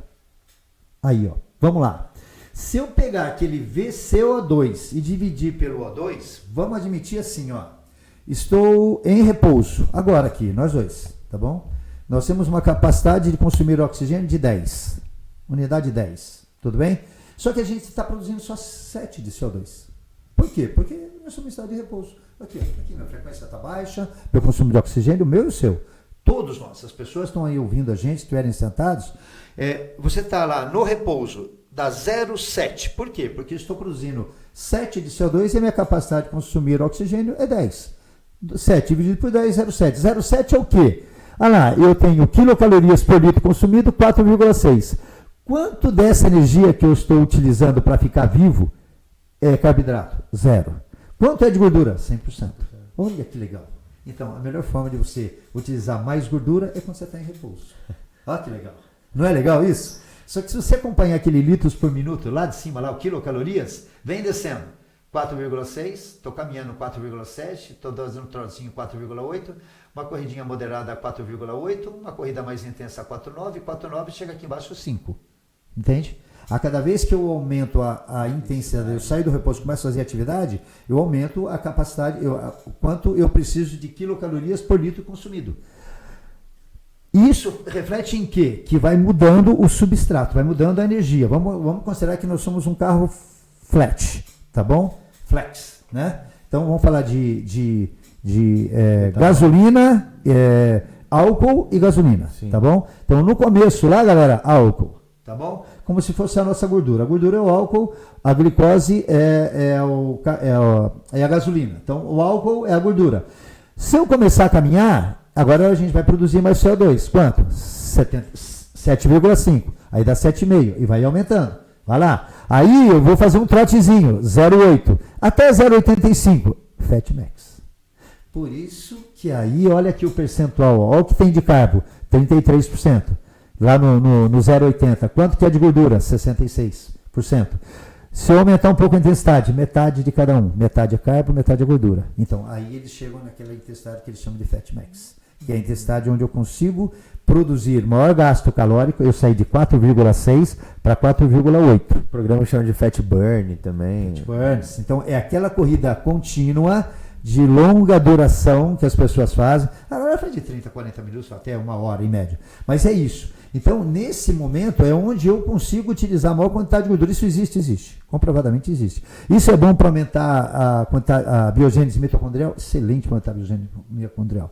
É a única saída para o emagrecimento e é a melhor? Infelizmente não. Isso. Então a gente vai chegar nisso. Mas dá para entender, galera? Ninguém está dizendo para vocês não fazerem. Está dizendo para vocês não fazerem só isso. Não usar só essa estratégia. Mesmo porque o pessoal ele tende a olhar muito durante o exercício, não vê a resposta fisiológica e metabólica pós-exercício. Isso, então, exato. Isso que é o problema. Exato. A gente vai. Acho que é o mal da galera.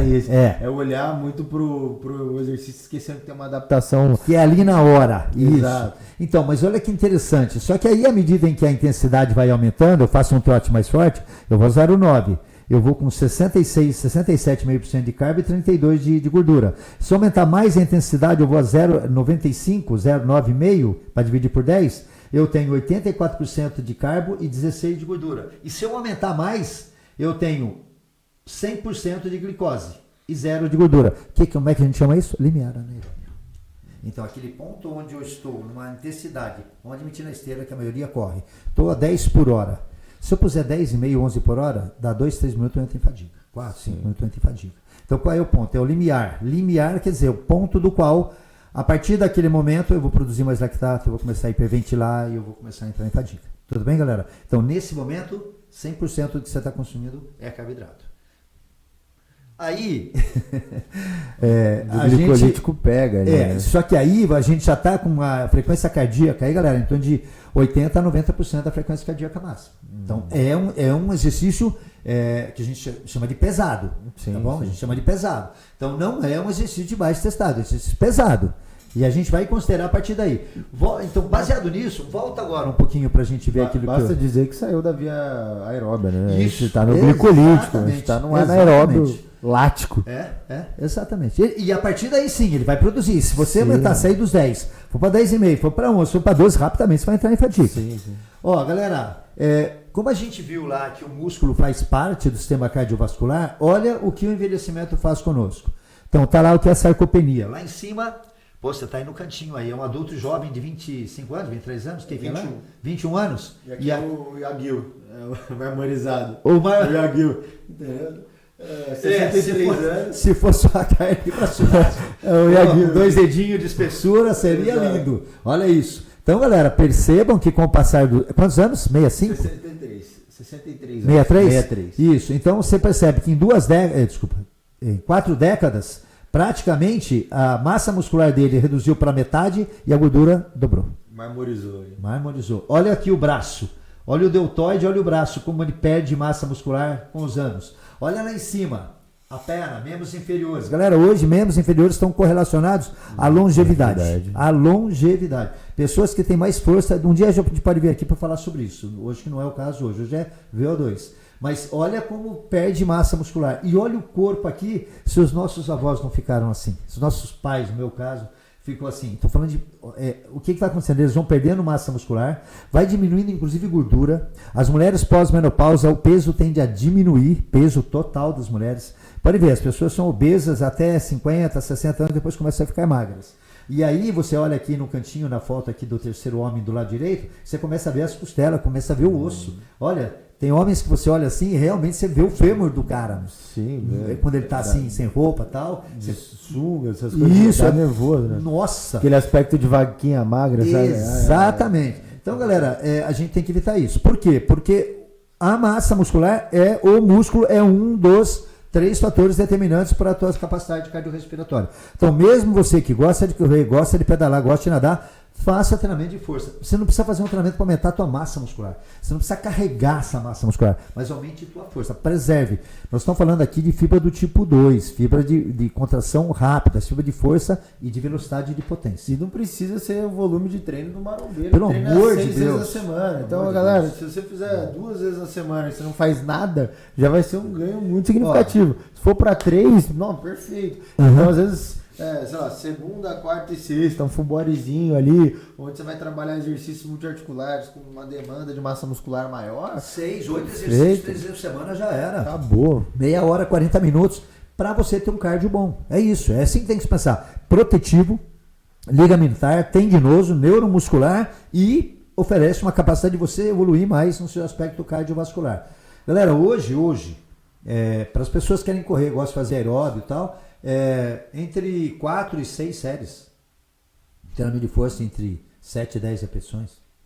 2 minutinhos de intervalo, uma recuperação legal. Tá excelente. Quer fazer 3 vezes por semana? 2? Divide. Vou fazer 2 vezes na semana 3 séries de leg num dia, 3 séries na terça e na sexta, sei lá. A gente pode depois um dia vir falar sobre isso, mas precisa muito mais que isso. E tem gente que não faz nada, só o aeróbio, só o esporte de enduro ali. E bate num platô e não sai daquilo. Não sai daquilo. A literatura mostra, se fizer uma série, você já tem melhora de força. Uma série por semana. Uma série por semana. 6 repetições semanal. Isso. Se fizer uma série, já tem uma melhora. Agora, imagina 3, 6, uma semana. Tá ótimo, cara. Vamos lá, é negociar. O volume de treino, galera, é negociável, não tenha medo. Você não precisa ficar 2 horas na academia, pelo amor de Deus. Isso a gente consegue manipular tão fácil, tão tranquilo. Galera, as coisas estão caindo, até porque você não faz uso de testosterona, você não consegue treinar tanto. Os fisiculturistas estão treinando com volume menor hoje, né? Então. A gente está voltando mais para aquela questão do heavy duty, aquela coisa mais enxuta. Exatamente, bem lembrado, bem lembrado. Vamos nessa. Pula o outro que vem, esse aqui a gente já falou. O que é o EPOC aqui que o Ale já comentou, galera? É o consumo de oxigênio pós-exercício, o excesso do consumo de oxigênio. Eu vou dar um exemplo para vocês, aí vocês que têm relógio Apple Watch e tal, o smartwatch. Você tem a tua frequência, põe ele, galera, e dá um tiro na esteira, tá bom? Tá lá, faz seu aquecimento, mas não vai se perder. Você está acostumado a ter a sua corrida contínua de 8, 9 km por hora, põe 2 km a mais por hora e dá um tiro de, 2, 3 minutos. Ou mais do que isso, aumenta 3 km por hora, dá um tiro de 1 minuto, 1 minuto e meio. A hora que você parar, põe o pé do lado na esteira e olha para o teu monitor de frequência cardíaca aqui. Você vai perceber que separou o exercício e a frequência continua subindo. Entendeu? Quer dizer, a frequência continua subindo. Por quê? Porque você gerou um déficit de oxigênio e o teu corpo vai ter que pagar por ele. Tem uma demanda a ser suprida. E a ser suprida. Então, a gente precisa do oxigênio nas células para sobreviver. Sem o oxigênio, a gente produz lactato e a gente morre. Tanto isso é verdade, quando a pessoa morre, em questão de minutos, o corpo dela enrijece.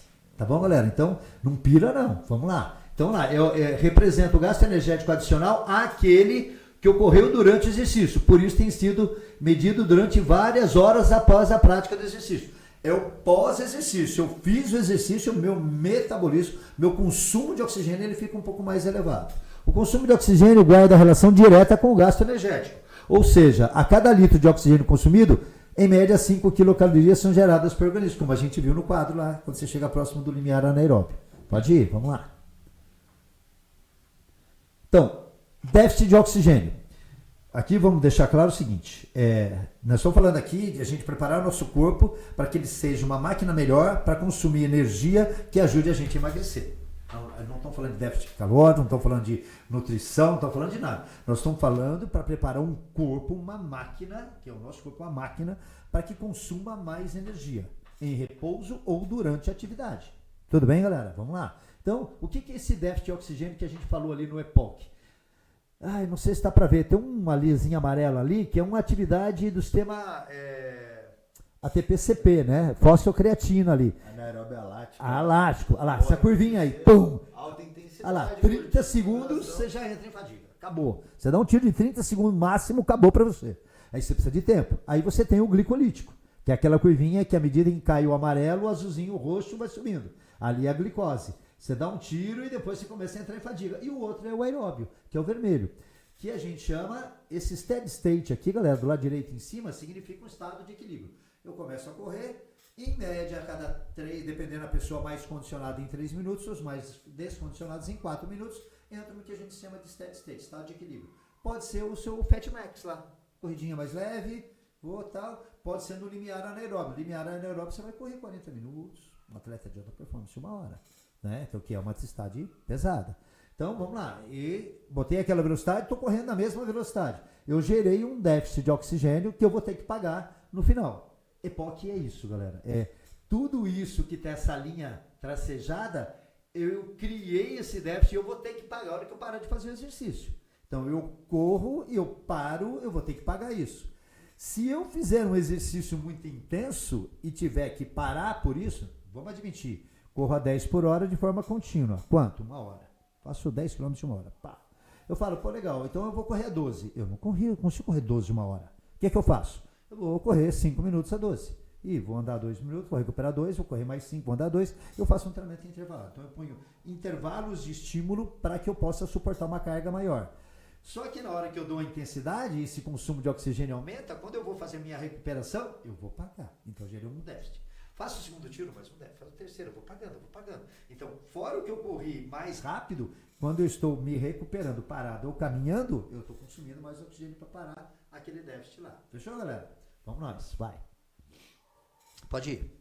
Olha aí, essa é a curvinha que eu falei para vocês, tá? Tá aí o consumo. Então nós temos um efeito rápido, que está o steady state lá, eu gero um déficit, tá no começo lá em cima, e eu vou pagar isso no final, não é isso? Então eu tenho uma reposição de oxigênio para fazer. Eu tenho um débito ali que eu vou ter que pagar. Ia ser mais muito legal, né? Porque dá para ver a proporcionalidade do quanto maior o déficit, maior isso, o impacto. Quanto maior a intensidade, fantástico, exatamente. É muito, então muito o vermelho aumenta com a intensidade. Sim. O vermelho aumenta. Aumenta o déficit, aumenta o vermelho. Por isso que o HIIT dá resultado. Sim. Porque eu gero um vermelho gigantesco, né? E o resting ali, aquela recuperação, eu vou ter que pagar tudo isso no final. Então, por isso que a gente está nas aulas de bike indoor lá na academia, você dá um tiro, a galera, pá, você dá aqueles 2 minutos, a hora que acaba, você baixa o som, você escuta assim, Eles não estavam assim durante o teste. Durante o estímulo. Durante o estímulo está todo mundo focado. Você baixa a carga, a pele precisa baixar, vem por quê? Porque eu estou consumindo oxigênio para pagar aquilo que eu criei. Atrás, o déficit que eu criei. Fechou, galera? Tranquilo que é o EPOC? É esse excesso do consumo de oxigênio que eu posso ou não estar caminhando totalmente parado também. Fechou? Vamos lá. Então, para aumentar o VO2 e emagrecer, vamos lá. Faça 2 treinos intervalados por semana. Um intervalado aeróbio. Eu dei 2 exemplos aqui, tá bom? Os 2 com 4 minutos. Por quê? Porque os estudos, os artigos que têm saído com treinamento intervalado mais aeróbio, eles falam nesse tempo de 4 minutos. Vamos entender. Eu aqueci e tal. Dá para voltar o outro um pouquinho? Isso. Tá vendo aquela curva vermelha lá, até eu atingir o steady state? Então, esse tempo aí, para eu atingir o steady state, para eu atingir a minha velocidade de estímulo, leva em torno de 2 minutos, 1 minuto e meio a 2 minutos. Depois eu vou ficar entre 2 minutos e meio, 2 a 2 minutos e meio, muito próximo do meu 90%, do meu 100% do meu VO2. O que eu estou fazendo com o meu VO2? Estou dando tapinha nele, eu estou jogando ele para cima, eu brinco isso com os alunos. Uma petecada para cima ali. Isso, vai, vamos subir, vamos aumentar, vamos melhorar. Vamos lá, pode mudar. Então, eu pus um intervalado de 4 por 2 minutos, ou, pode ir, um de 4 por 3 minutos. Esse é um método agora que está se utilizando bastante, e com resultados de pista aí, a galera que corre 5 mil, 10 mil em pista no atletismo, tá com os resultados fantásticos aí. Então, galera, quiser, você está acostumado a fazer treinamento contínuo, paradinho e tal, estou acostumado a correr a 8 por hora durante 1 hora. Vai lá, põe 9 por hora, faz 4 minutos, recupera 2 ou 3 minutos. Vai. Ou você pode, vamos lá, pode passar? Isso. Olha lá. Você pode fazer um intervalado de alta intensidade também, chamado de HIIT. 20 segundos de estímulo para 10 segundos de recuperação, que é o mais famoso chamado Tabata, o método Tabata, que é um HIIT curto. Ou você pode fazer 1 minuto de estímulo por 30 segundos de recuperação, chamado de HIIT longo. Fechou? Vamos lá. Tabata é um inferno na terra para quem já fez. Eu passei semana passada na aula de bike lá para os alunos. Galera, abraço, hein? Vocês são fera. Olha lá, façam 2 treinos contínuos por semana. Vamos lá. Um contínuo curto, de moderada intensidade, ou um contínuo longo de baixa intensidade. Galera, você pode optar. Eu faria pelo menos os 2 intervalados, e um contínuo. Quem quer correr maior distância, tal, precisa fazer um longão no final de semana, vai correr 10K, 15K, meia maratona, vai de boa aí, tá bom? Isso aqui é só para a gente tentar melhorar teu VO2. Em melhorando o VO2, você aumenta a sua produção de a biogênese mitocondrial, você aumentando não só o tamanho, mas porque é uma organela, a mitocôndria, ela vai aumentando, chega uma hora ela explode e se divide, é muito louco isso. Pau! Então ela cresce, algumas estão aumentando e outras estão explodindo em quantidade, ou seja, você tem maiores mitocôndrias para captar o oxigênio, e produzir ATP para contração muscular, para você continuar fazendo. Então, estou melhor, estou mais apto à prática da atividade e eu faço isso com melhor facilidade. Entenda uma coisa, fazer atividade aeróbia se utilizando da glicose, ele machuca, ele dói. Por isso que a gordura é mais fácil, é menos doloroso. Então, medindo biópsia, eles descobriram que atletas de endurance, ciclistas e maratonistas têm mais gordura intramuscular do que sedentários. Olha que interessante, porque o corpo aprende a reservar essa gordura para ele produzir ATP na presença de gordura. Maravilhoso. Eu falei brincando no começo, assim, mas de fato a gordura ela também supercompensa. Opa! É engraçado, né? Porque a gente fala em supercompensação, a gente sempre acha, né, que é a resposta hipertrófica ali do músculo. Só que, lógico, né? A gente está falando da nata, né? Sim. Do duro ali, até certa performance. Mas isso é real, o que você falou é real. Fazer exercício, se recuperar, você diminui sua quantidade de massa muscular, você degrada a proteína e depois você supercompensa. Se você fizer exercício aeróbio, você diminui sua gordura corporal e ele tende a supercompensar, mas não reservar subcutânea. Ele é para dentro do músculo, para você utilizar com energia. Sensacional isso. Pode ir. Tudo bem, galera? Eu diria isso, tá? E eu acho que você, como nutricionista, seria um déficit calórico, somado a essa condição. Sim, não necessariamente aqui, lógico. Se aumentar meu VO2 e consumir na unidade de tempo. No caso, por exemplo, quando a gente fala em longevidade, fala em população idosa, já no cenário de sarcopenia, hoje a gente já não entra com um déficit calórico tão significativo, né? Então, pelo contrário, a gente vai entrar no isocalórico, às vezes até um superávit calórico, no caso de um idoso de baixo peso. Mas realmente, na maioria da população ali que não é idoso, que a gente tem uma população hoje aí com 60% com sobrepeso, claro que o déficit calórico seria fundamental. Porque, então, na realidade, eu estava pensando assim, eu posso fazer um déficit comendo menos, mas eu posso fazer um déficit gastando mais. Lógico. E para gastar mais ideal no exercício cardiovascular, eu preciso melhorar meu VO2.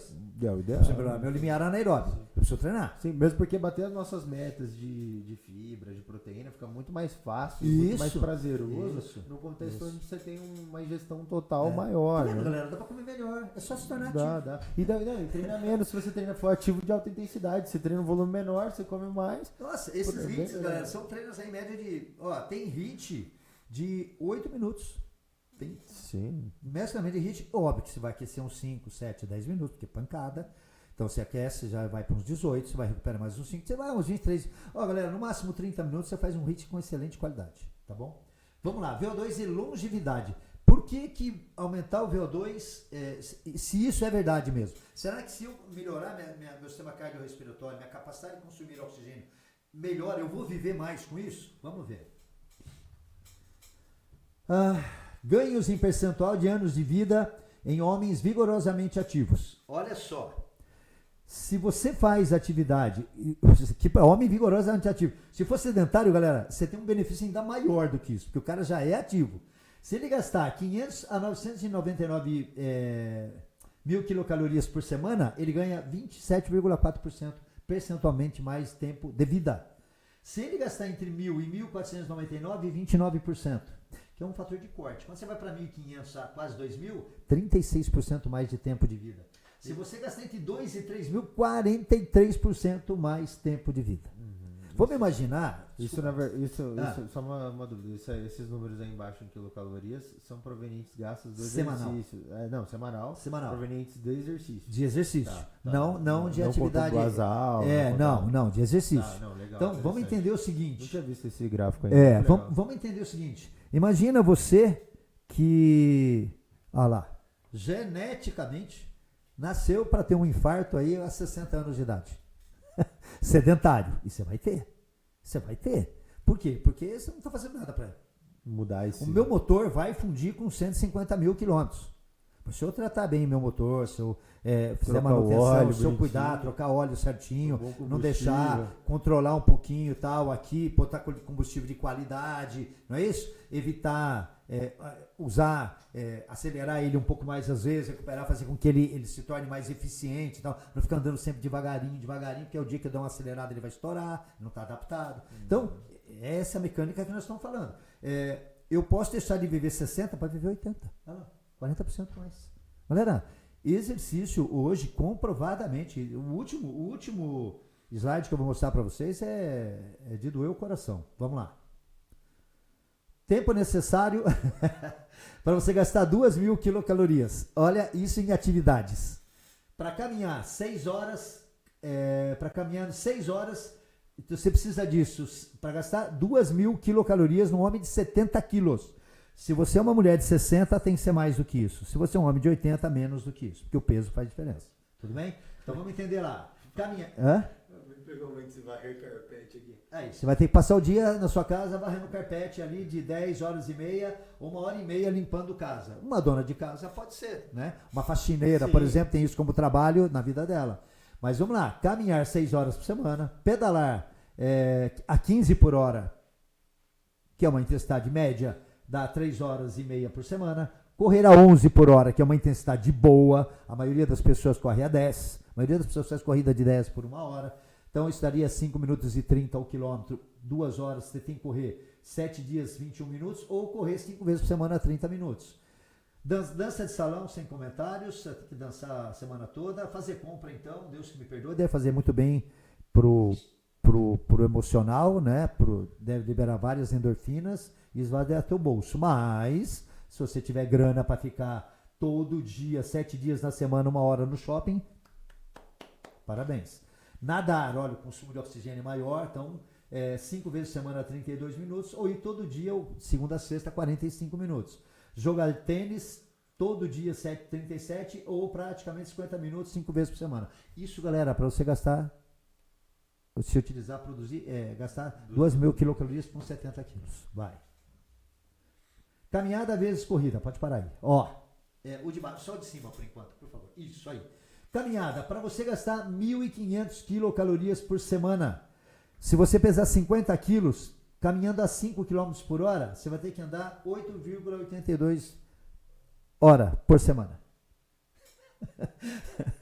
Cara, não rola, velho. Não vai. 70 quilos, caminhando a 5 por hora, que é o que a maioria das pessoas caminha nas praças.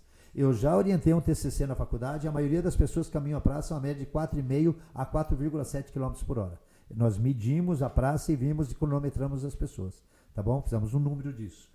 240 quilocalorias por hora, ou seja, 6 horas e meia. Se você pesa 80 quilos caminhando às mesmas 5 km por hora, 275 quilocalorias, 5 horas, quase 6 horas de atividade se você pesar 80 quilos. Eu, por exemplo, eu teria que caminhar 5 horas, eu teria que caminhar 5 horas por semana. Ou seja, todo dia praticamente 1 hora. Vai. Vamos ver agora a relação para eu gastar um homem de 70 quilos correndo para 2.000 quilocalorias. Se eu correr a 8 por hora, 500 quilocalorias, 3 horas e 0,6 por semana. Se eu correr a 9 por hora, 630, que eu acho que é o número mais usual aí, seriam 3 horas praticamente, de um pouquinho mais que 3 horas por semana.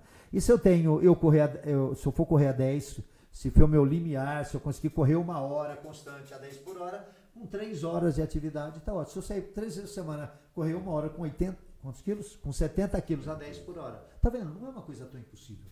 Não, é possível fazer. Só que a maioria das pessoas, galera, a maioria das pessoas, o VO2 dela é 8 km por hora. O VO2 dela é 8, sedentário. Imagina correr a 10 durante 1 hora. Hoje é impossível. Vai. Não vai rolar. Olha lá. Bom, deixa eu só explicar e vou olhar para vocês para falar. Existe uma intensidade mínima da atividade que gera um estresse no nosso sistema cardiovascular. Pulmões, coração e músculos, necessários para gerar uma adaptação e um benefício cardiovascular para você. Qual é essa velocidade? 5,6. Eu pus 5,5 km por hora. Se você faz na esteira, você tem que inclinar ela a 1%. Vou de novo. 5,5 a 1% de inclinação, tá bom? Porque é mais ou menos como se você estivesse caminhando no plano numa praça, tá? No plano numa praça. Fechou, galera? Então eu peguei os 5,5 e coloquei os pesos. Quanto você teria que fazer para se beneficiar e quanto você gastaria de quilocalorias. Aí você faz sua conta aí baseado no teu peso, que você faria para minimamente 1.500 quilocalorias por semana, se utilizando a caminhada apenas. Tudo bem? Alguém fala, gosta de academia, essa frescura e tal. Mas enfim, vamos lá. As pessoas pensam, eu não gosto de academia porque é monótono. Eu falei, dar a volta na praça todo dia na mesma praça é o quê? Ver o mesmo cachorro, as mesmas pessoas, conversando do mesmo jeito, na mesma hora. Eu não, então, exatamente, não sei. Enfim, vamos lá. Então, 50 quilos, 60, 70, olha o quão o peso faz diferença. Uma mulher, uma pessoa, um homem de 50 quilos gastaria 188 quilocalorias em uma hora para caminhar 5,5. Um homem vai de 100 quilos, o dobro, 377 quilocalorias caminhando praticamente o dobro. É isso. Então, o peso, eu quero dizer a vocês assim, você quer gastar mais quilocaloria fazer exercício, é só engordar. é pouca quilocaloria sim, ué. Então corre. Ué, pega esses 50 quilos que você tem, ao invés de andar 5,5, treine, faça um treinamento intervalado, como a gente falou, vá melhorando o sistema cardiovascular. Tudo bem, galera? Precisa melhorar teu VO2, precisa melhorar teu limiar anaeróbico. Combinado? Vai. Caminhada vezes corrida. Pode ir mais 2. Mais um. Aí, ó. Caminhada, 50 quilos a 5 por hora. Caminhando, aí 70 quilos, 5 km por hora, 240, 80 quilos, 275. Caminhando, correndo agora. Pode ir, 3, mais um, aí. 70 quilos correndo a 8, 560 quilocalorias.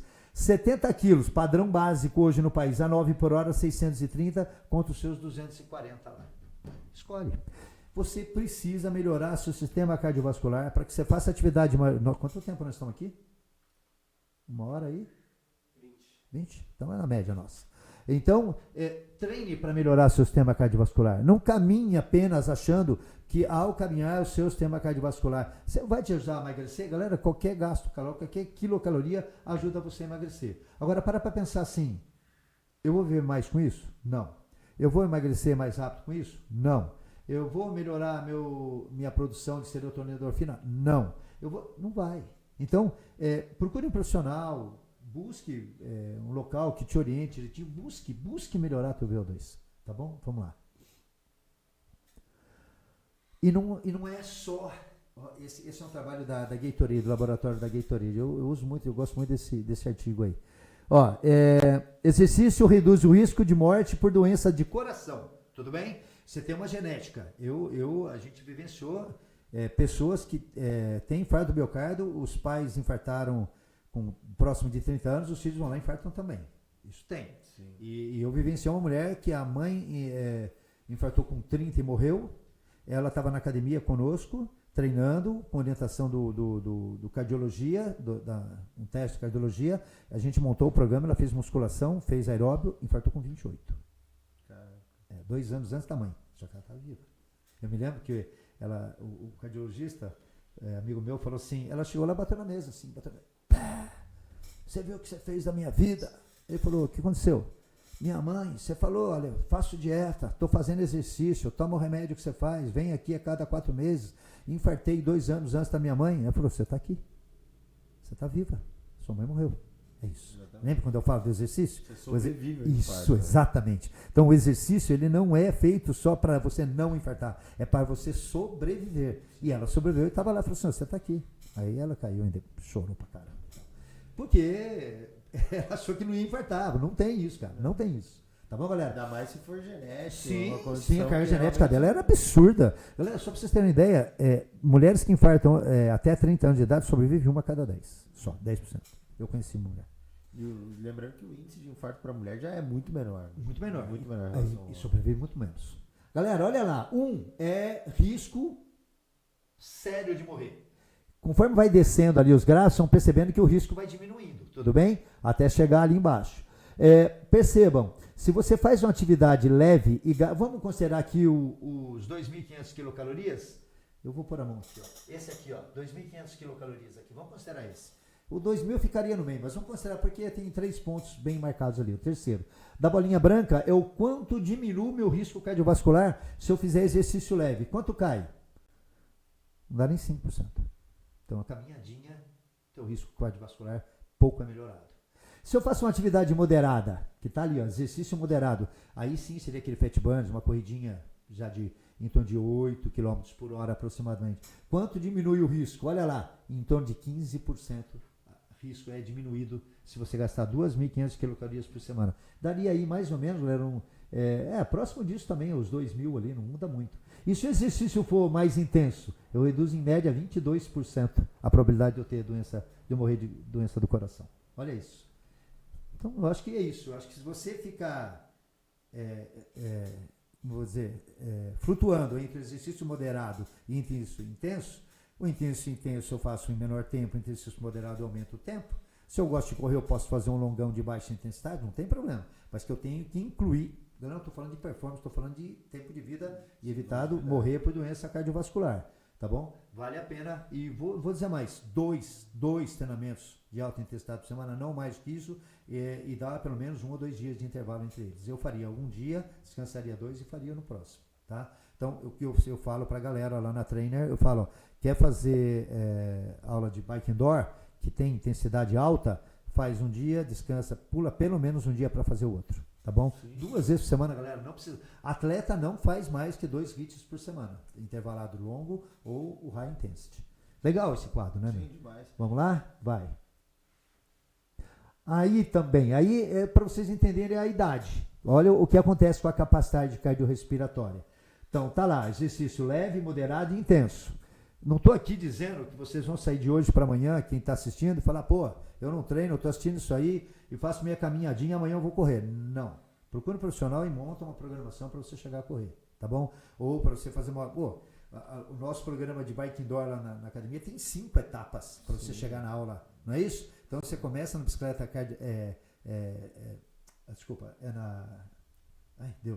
na bicicleta ergométrica, você passa para uma bicicleta de spinning, para depois entrar na sala, para depois evoluir em mais 2 estágios. Então, assim, você não pode, galera, sair de uma bicicletinha ou não tá adaptado e entrar numa sala de spinning, pelo amor de Deus, não faça isso. Isso é traumático. É traumático ao ponto de não querer voltar mais, exato, que é o que acontece, tá bom? Mas até o próprio aeróbico na esteira, as nossas mesma coisa, se fizer um intervalado na esteira, o cara vai nunca mais querer correr na vida. Não, mas a gente tem, inclusive, não vai falar nem só do intervalado, a gente tem a nossa planilha de corrida, por exemplo, para quem quer correr 5 km, não só a galera do pedal, que é justamente isso. São 3 estímulos principais ao longo da semana, onde aí você vai ter inicialmente o jog, né, que é o trotezinho, uma intensidade mais baixa, a base é o educativo ali, e com inclusive o longão no final de semana. Sim, tem. Também. Você faz na rua, que a gente vai preparar você para correr na rua. Exato. Então, entenda assim, não sou contra a caminhada, eu caminho bastante, eu conto meus passos por dia, eu tento dar próximo de 7.000 passos por dia, não é fácil. Eu subo desse escada o dia inteiro, naquela escada lá na academia. Eu subo na minha casa, eu moro no 3º andar, eu subo 2, 3 vezes por dia subindo a escada. Então, não estou dizendo que eu não sou a favor disso, tá bom, galera? Muito pelo contrário. Mas o que eu quero é o seguinte, se eu vou fazer exercício, vou fazer uma atividade controlada, uma atividade prescrita, eu vou procurar exercício de moderada a alta intensidade. Então, olha lá, 60 a 64 anos, tá lá, ó, tá vendo? Sua capacidade cardiorrespiratória. Quando você chega aqui de 65 a 69, já batendo 70, olha como cai, tá bom? Olha, percebam. Tá bom? Só que o que a gente tem que entender é que a listinha mais leve lá, aquele cinzinha mais claro, as pessoas que fazem atividade de alta intensidade. Perceba como a queda é menor? Tá vendo? Os que fazem low, galera, que é a linha mais escura, preta, olha como desaba a capacidade cardiorrespiratória com o passar dos anos. O moderado, até os 70 anos, vai igual, depois ele já se equipara. Mas olha como demora, olha como o tempo todo, a partir dos 60 anos, quem faz atividade de intensidade mais elevada tem uma capacidade cardiorrespiratória maior. Então, a intensidade é determinante. Legal? Vamos lá. Expectativa de vida. Para homens adultos de meia idade, o incremento de 3,5 ml, ou um match, que a gente vai ver o que é isso, corresponde a um ganho de 12% da expectativa de vida. Representa um aumento de 1 km por hora na esteira ou 25 watts na bike. Pronto. Galera, é assim. Hoje eu estou lá, eu estou caminhando na esteira a 6 km por hora. Se eu passar a fazer um trotezinho na esteira a 7 por hora, eu ganho 12% mais expectativa de vida. Se eu for a 8%, 12% mais expectativa. Se eu chegar a 10%, eu tenho 48% menos chance ou mais expectativa de vida. Caraca, meu, quer mais o quê? E nós não estamos falando, gente, para você ficar falar 2 horas fazendo atividade. Não é isso. Muito, e quanto mais isso, quanto maior a intensidade, menor o volume que você vai ter que ficar na academia. Mas você tem que se dedicar. Colocando essa informação na devida perspectiva clínica, estratificação do risco individual, pode-se comparar a taxa de mortalidade anual de homens de meia idade em diferentes condições clínicas de VO2. Ou seja, quanto maior o VO2, menor a taxa de mortalidade. A gente já sabe que, em termos de força, os homens homens e mulheres que têm mais força de pressão manual, vivem mais. O que a gente está chegando agora, está se estudando muito, é que se eu tiver um VO2 mais alto, eu vivo mais também. Tá bom? Vamos lá. O que é um MET? Terminando, hein? Em repouso representa uma estimativa de 3,5 litros. Um MET, galera, na esteira é 1 km por hora. É 3,5 ml. Eu falei litros, perdão, ml. Tá? Ml por minuto. Tudo bem? Vai. Um MET chama-se de equivalente metabólico de trabalho. O trabalho que é a atividade que eu realizo ali. Tranquilo? Vamos nessa. Indivíduos sedentários. Homens e mulheres. Entre 20 e 30 anos, eles têm em média 40. Lembra lá que eu falei que é a quantidade de litros dividido pelo peso corporal, 10 mililitros por quilo. Que a maioria conhece por esses números mesmo. Então, entre 20 e 30, 40 ml para homens, 35 para mulheres, 40 anos, 35 a 36 para homem, 21 para mulheres. Vai indo até que de 70 anos eu tenho 24 a 25, vai diminuindo, e 21 a 22 para as mulheres. Que a gente tem uma queda em média de 10% a cada década ou 1% ao ano. Tudo bem? Que a gente percebeu naquele gráfico também. Vai. Olha lá. Fatores de queda. Redução da frequência cardíaca, diminuição do volume de ejeção. Lembra lá? Cada batimento do coração. E diminuição do débito cardíaco, que é o total de sangue que ele ejeta por minuto. Vai. Com treinamento moderado e alta intensidade, você pode melhorar seu VO2 em 30%, 20 a 30%. Eu coloquei 30%. Tá bom? Tá aí o quadro, é o mesmo. Vai lá, apertou? Isso. Homem de 60 anos, VO2 de 28. Tá lá, 60 anos, 28, 27 a 28. Somei 30%, 36,4. 36,4 é de um homem de 40 anos. 20 anos menos. Olha que legal. Uma mulher de 70 anos com VO2 de 22, tá lá, mulher, 70 anos, 22. Mais 30%, 28,6. Igual a uma mulher de 50 anos. Precisa fazer exercício. Podemos chamar esse processo de rejuvenescimento. Então, se você quer viver mais, você quer viver melhor, você quer melhorar a sua qualidade de vida, você quer ver mais tempo, você precisa fazer exercício, você precisa melhorar teu VO2, você precisa melhorar a tua força, você tem que evitar sarcopenia. Inclusive, você tem que evitar sarcopenia para poder produzir mais capacidade aeróbia, para aumentar a sua capacidade cardiorrespiratória, tua potência aeróbia. Acho que agora é o último, vamos ver? Esse artigo aqui, atividade física recomendada em mortalidade por todas as causas e causas específicas de adultos nos Estados Unidos. Vai. Que absurdo. Vamos entender isso? Tá vendo lá em cima, galera? Uma bolinha azul mais escura é um roxo, não é isso? A primeira lá? É um roxinho, um amarelo, uma rosa e um azulzinho mais claro, um cinza claro, né? Então nós temos lá as causas, não é isso? A primeira, todas as causas, que é o roxinho. A segunda, doença cardiovascular. A terceira, câncer. E a outra, queda da capacidade cardiorrespiratória, ou doenças relacionadas à queda da capacidade cardiorrespiratória. Se eu faço força, só treinamento de força, olha aqui embaixo. Insuficiência, pessoas sedentárias, insuficientemente ativas, pessoas que fazem só treinamento de força. Olha quanto já cai lá. De todas as causas, já cai 10%. Para o cardiovascular, quase 20%.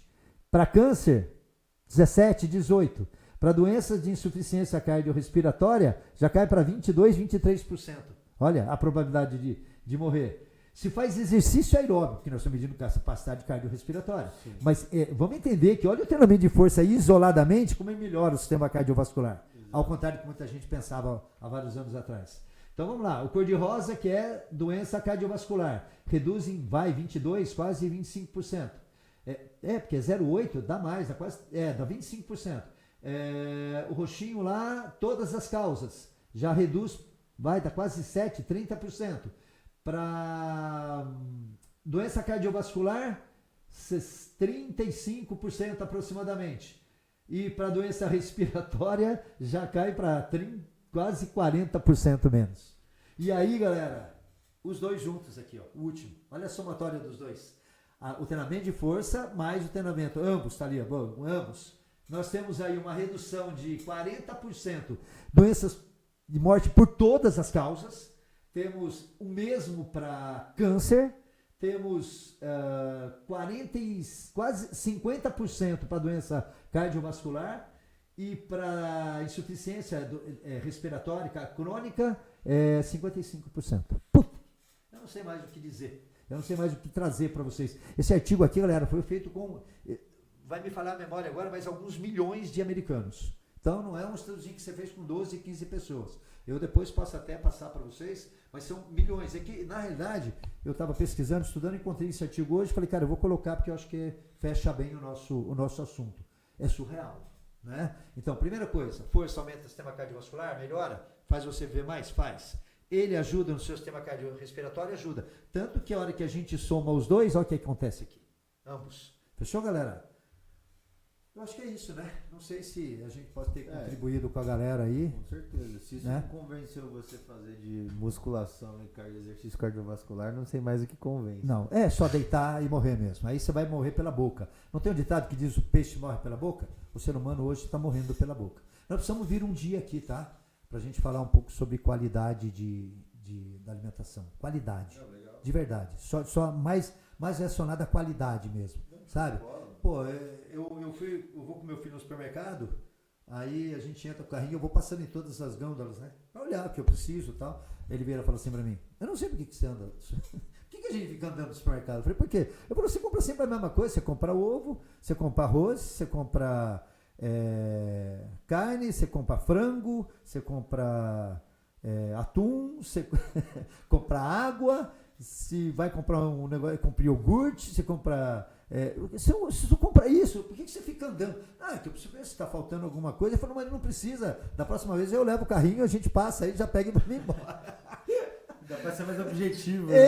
Mas galera, é surreal, é surreal. Então eu acho assim, acho até que a gente poderia, não sei, pensar em alguma coisa nesse sentido, para falar sobre a qualidade, tá?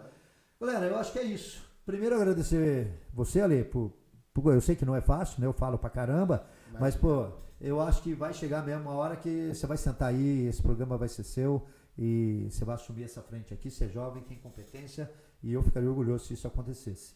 E agradecer a galera, né? Por nos ouvirem 1h30 aí, mas assim, de boa, duas coisas eu quero falar primeiro, antes de encerrar, que são coisas importantes. Agradecer a Rita e a Francine pelo pet, que agora são dois, né? Tem um pet lá no Bela Citar. Na frente de casa. Agora. Exatamente. É o pet, pet.animais com 2S. Gratidão a vocês. E a trainer, underline academia. Obrigado por nos ajudar. Pô, e vou pedir uma coisa para vocês assim, do fundo do coração. Curte a gente, né? Entra lá, toca no sininho, passa a ser um seguidor nosso. Semana que vem tem um assunto bem legal para a gente falar também. Toda semana aí, na medida do possível, não é fácil a gente trazer bons profissionais. Nós a gente vai ficar aqui enchendo linguiça. Tem semana que a gente consegue semanalmente, a gente leva uns 10 dias e tal. Mas nós estamos aí sempre procurando profissionais de qualidade e de referência para trazer aqui para falar para vocês. Espero que a minha parte hoje eu vou ter cumprido e que você tenha vontade mesmo de chegar e falar, puta, eu vou indicar para o meu amigo que é sedentário. Eu vou indicar para o meu amigo que está com sobrepeso. Porque eu posso falar uma coisa assim, eu sou bastante sério. Esse nosso aluno aí de 160 quilos, ele entrou e falou assim para mim, já tentaram me emagrecer, já paguei personal, fui 2 vezes, paguei 1 ano na academia, fui 4 vezes. Não adianta. Eu falei assim, não faz exercício para isso. Eu falei, não faça isso. É injusto. Ele falou, entre na academia para tornar uma máquina melhor. Se torne mais forte, né? Torna a sua suspensão mais forte, sua estrutura mais forte, torna seu motor, seu sistema cardiovascular mais forte. Aí você está mais próximo do emagrecimento. Tá? Primeiro, torne sua máquina melhor. Viva mais com o seu corpo. Vou repetir uma frase que eu ouvi e que eu acho que vale para a gente fechar. Um pastor disse, Deus só deu uma coisa para nós que é matéria, para nós, né? Que você nasceu com ela e vai embora com ela, é o seu corpo. Então trate bem dele, né?